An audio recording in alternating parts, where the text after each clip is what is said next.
aí você falou algo interessante. Que aí você pode discordar e concordar comigo. O que você tem achado do papel da mídia nessa pandemia? Porque uma coisa eu entendo que a pandemia é algo sério. Mas eu entendo também que tragédia vende. Né? Pô, cai um avião, os caras ficam uma semana fazendo a cobertura completa do avião. O que a gente vai ganhar como sociedade sabendo como foi o desfecho do avião? Pouca coisa. Mas a mídia, ela foca nisso, porque sabe que vende, sabe que gera clique. Sim. Você acha que não está acontecendo a mesma coisa na pandemia? Você acha que a mídia ela se perdeu um pouco? Ela está usando a pandemia como ferramenta política? No final das contas? Eu acho que a mídia está meio perdida. Você fala da grande mídia, né? Sim. Porque tem muita gente fazendo... Né? Esse trabalho que você faz aqui não é um trabalho de mídia no sentido que você está usando, mas tem muita gente te acompanhando e que está sabendo que o Haddad pensa agora exclusivamente. O que está acontecendo e tal. Então, hoje mídia é um conceito muito aberto. Mas a grande mídia, aquela tradicional zona, meia dúzia de famílias e tal, eu acho que ela está perdida. Porque ela própria não sabe muito bem. A mídia sempre achou que tivesse um projeto. Ela achou. Que ela tivesse um projeto dela, de país? De país. Ah, sim. Esses grandes grupos, que do mesmo jeito que a gente está conversando aqui uma vez na vida e outra na morte, eles conversam todo dia por telefone, cara. 2, 3 telefones. Eles são brother. Super brother. Entendeu? E controlam 80% da mídia. E controlam tudo.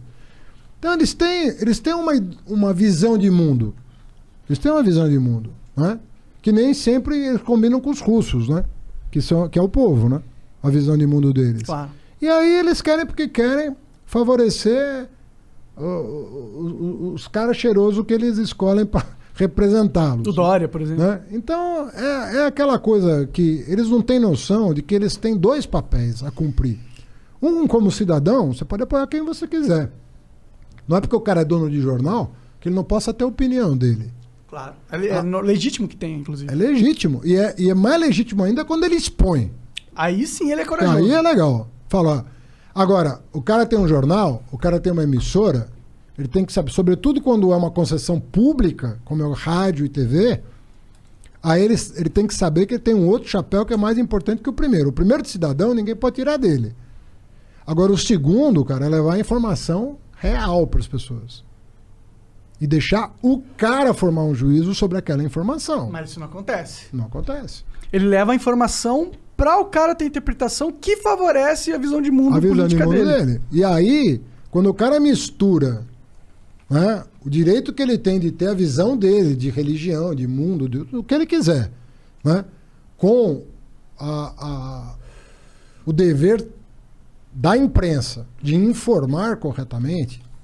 Então, o que você vê de opinião nos jornais, às vezes é menos do que informação, pô. Pô, você abre fala, eu quero me informar. Onde você vai hoje? Eu vou pro Twitter. Você percebe? Então, eu me informo sabendo o que as pessoas estão pensando. Mas assim. isso é muito grave, cara. Quando você não começa a não se informar por aqueles que têm a concessão pública para cumprir esse dever... Mas é grave? Ou é libertador? O quê? Isso, essa revolução. Eu acho que é libertador. Você pode achar grave porque agora a gente não tem mais aquele órgão que fala essa é a verdade, é isso que está acontecendo que é importante. Eu entendo. A gente não tem mais aquela luz direcionadora. Não temos mais. O fato da tecnologia ter...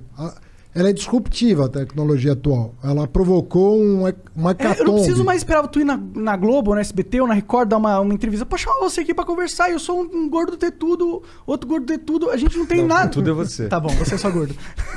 E a gente não tem, eu não sou formado em jornalismo, eu não sou formado em nada. Mas graças à internet... Não, isso aí é... A gente pode construir um óbvio que a gente tem. aqui. É óbvio que, assim como um avião pode te levar para o seu destino ou jogar uma bomba atômica em algum lugar... A gente tem que entender que a tecnologia, ela é ótima porque é um domínio, a humanidade dominou. Mas é uma técnica nova. Legumes, né? Mas, por exemplo, a questão das fake news não seria possível da maneira que foi. Mas sempre existiu fake news, né? Sempre. A mídia fazia antes. Né? Sempre. Sempre existiu o papo, as pessoas indo na igreja, recebendo o sermão, e ali tinha muita informação. Ou centros de... É que hoje é uma... exacerbado, né? Não, hoje é uma pancada. Eu sei assim, porque eu vivi, talvez eu seja o brasileiro que viveu na pele na última semana do primeiro turno de 2018, o que foi um tsunami De fake news. na vida. Não, e eu no começo, eu tô te falando sério, cara, isso aqui é uma loucura que eu vou te falar.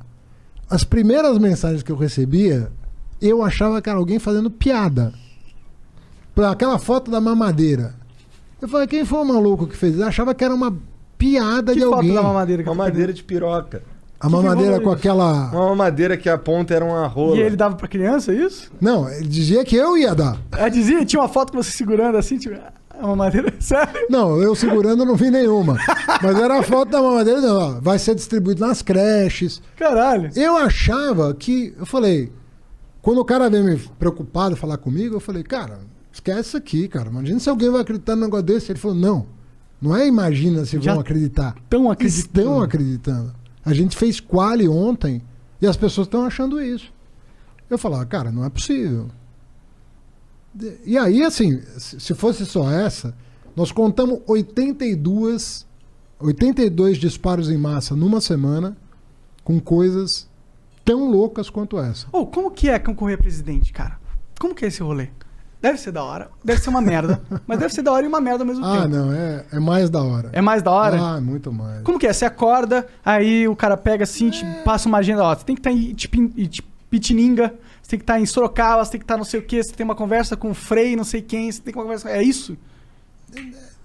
Não, na verdade, tudo que você pode imaginar acontece num dia, né? Você tem que fazer um comício, você vai dar entrevista, você vai gravar no estúdio, você vai conversar com lideranças, você vai falar em público, acontece tudo. A rotina de uma campanha, durante pelo menos 90 dias, 120 dias, você dorme 4 horas, Porra. E tu 5 gosta horas. disso? Não dá tempo, cara. Não dá tempo até porque a tua cabeça não te deixa dormir. Aham. Ah, mó loucura, né? O que tá falando? Ah, essa estatística daqui... Você tem que estar informado de tudo que está acontecendo no país. Você não sabe a pergunta que o repórter vai te fazer. Sim. Então, e outra, você tem que conhecer, a não ser que você seja um candidato como o Bolsonaro que fala isso aí, você fala com o Guedes, que eu não sei. Imagina, eu jamais conseguiria dar uma resposta dessa. Não. Mas também é injusto esperar que você saiba de todos os fatores da política do país, né? Mas quando você quer ser presidente da República, Saber um pouquinho mais que a maioria, né? você tem que se você não tiver o domínio técnico de uma área no nível de detalhe que a pergunta exige, você dá uma resposta um pouco mais genérica, mas que faça o repórter compreender para onde você Tá indo. está indo. O cara não vai te perguntar, olha, tem uma árvore na Amazônia que o nome científico dela é tal. O cara não vai fazer uma pergunta dessa. Ele vai te fazer uma pergunta com algum grau de generalidade. Se você não souber absolutamente nada sobre um assunto relevante, Tem um erro você aí. vai ser presidente, cara. Porra, fica em casa, vai fazer outra coisa, vai ser deputado. O deputado não precisa saber de tudo. Sim. Ele pode ter um nicho. Né? O vereador tem um nicho. Agora, o cara está se propondo a presidir a República. Cara, desculpa, mas... Cara, em, Se prepara, em né? 2018, eu sinto que, assim, você falou o lance das fake news, mas eu acho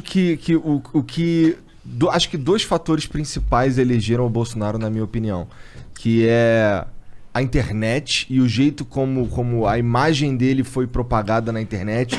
Isso tem a ver com os fake news, tem a ver com um monte de coisa, não sei o quê.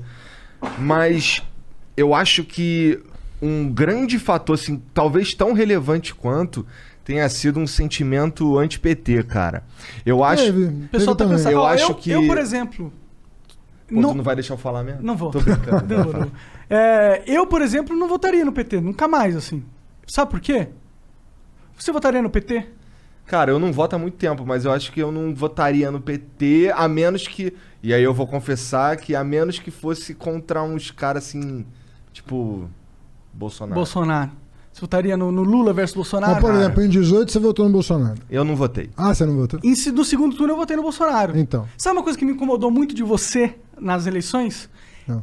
É que você, por exemplo, quando acontecia alguma coisa importante... Quando alguém se incomoda comigo, eu sempre ligo pra minha mãe. É? Entendeu? Não, mas é uma brincando. crítica que você deve ter ouvido bastante, inclusive. Mas quando acontecia alguma coisa importante, tu ia lá pra Curitiba conversar com o Lula, tá ligado? Não, não ia lá. Eu ia toda segunda lá. Então, exato. Isso aí, sabe o que isso passou pra mim? Assim, pô, quero votar no presidente que é um líder. Que é o cara que vai matar no peito e falar: eu vou ser o presidente, eu vou direcionar a nação agora, vamos comigo. E quando você ia, tipo, toda semana o cara que tava naquela situação política que ele tava, pra mim passava que... tá ligado? Não passava Algumas pessoas falaram isso pra mim, mas ali tinha uma... Eu entendo você falar isso, porque eu ouvi de muita gente. Mas eu tinha uma... Primeiro que a minha relação com o Lula é muito antiga. Segundo que o drama que o Lula estava vivendo, você não pode calcular, cara. Porque o Lula queria ser candidato. Ele lutou... Pô, a ONU chegou a se manifestar... O Papa? A favor da candidatura dele, dizendo, ó, não dá para ser assim. Então aquilo foi um drama pessoal. E eu imaginava que, putz, se eu não fosse solidário ali, sabe? Se eu parecesse não ser solidário na dor que ele estava sentindo, e na dor que todos nós estávamos sentindo, mas nunca comparável a dele, né? Porque quem estava preso lá era ele. Perdeu a mulher, perdeu os... Puta, olha, meu, o cara foi um... O sobrinho dele morreu também. Morreu o neto? Neto. É, o O neto. neto. O irmão. O que eu quero dizer para você é o seguinte, não é uma situação que vai se repetir, né? É uma situação que acontece uma vez na história de um país. Não vai acontecer de novo uma coisa tão Lula ser preso de dramática novo, será que como é aquilo. possível? Hã? Ele ser preso novamente? Não da maneira. Não da como maneira, foi. entendi. Não vai acontecer. Nem vai ser preso. Acho que não? Eu tenho certeza que não. Absoluta.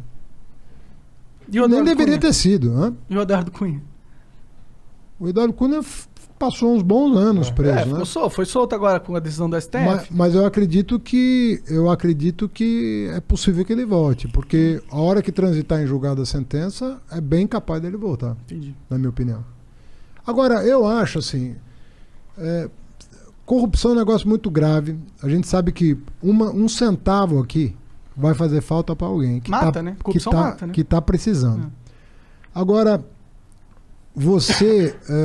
eu acho que tentaram estigmatizar demais, sabe? E eu acho que o Ministério Público lá de Curitiba, sobretudo, não vale para todo lugar. Mas acabou se perdendo numa ambição política, sabe? Acabou vendo ali uma oportunidade de projeção política pro Moro, pro Dallagnol. Acho que cresceu o olho ali, sabe? Tanto é que eles estão pagando um preço hoje, né? Um preço pelo que... Assim, o Moro só se fudeu, né? Ele parece um cara muito ingênuo politicamente falando, pelas coisas que ele... Pela trajetória Mais ou menos, né? Porque tava dando muito certo pra ele. Olha, eu acho que se não fosse o Ele hacker... acreditou no Bolsonaro, pô. Ele achou que ele ia chegar lá e ia... Mas ser se não ministro. fosse o hacker lá de Araraquara, que aí escancarou o que tinha rolado ali no bastidor, eu acho que com as provas que a gente tinha recolhido e já apresentado, as lícitas, eu acredito que o Supremo talvez...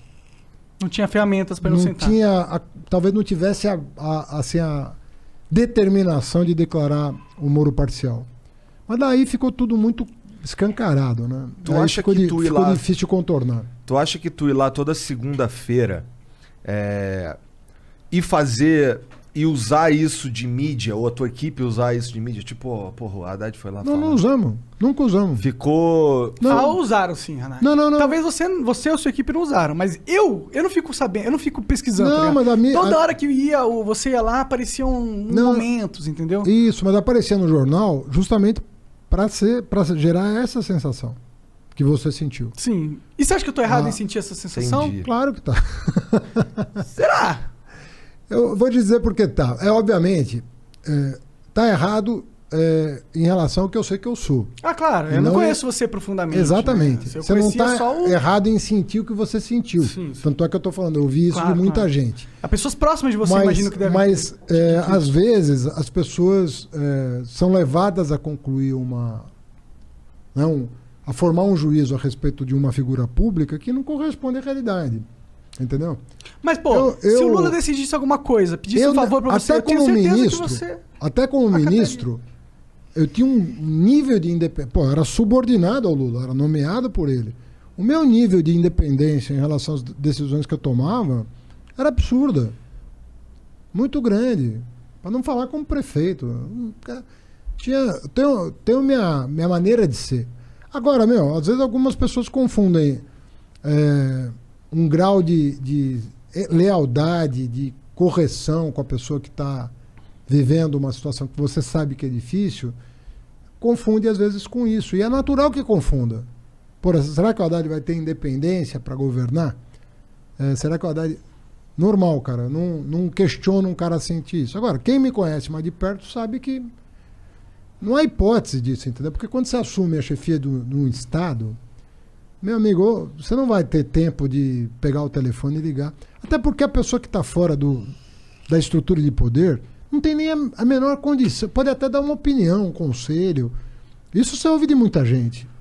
Você compõe coletivos para ouvir. Mas, cara, decisão é decisão.